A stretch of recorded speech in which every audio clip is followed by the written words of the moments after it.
Today, I want to share some tips on how to spot and avoid scams, even if they happen on WhatsApp, so you can stay safer when you message. It's important to pay close attention to the message you get, especially from unknown numbers. Oh, here's a good example. How do I know it's a scam?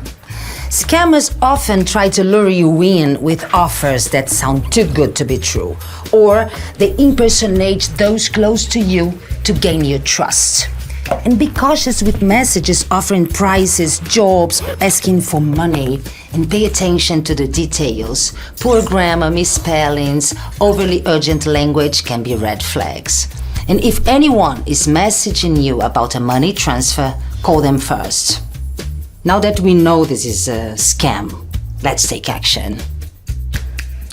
WhatsApp allows you to instantly block and report when you get a message from someone you don't want. So just press the message bubble or go to the sender's profile info and scroll down to report or block.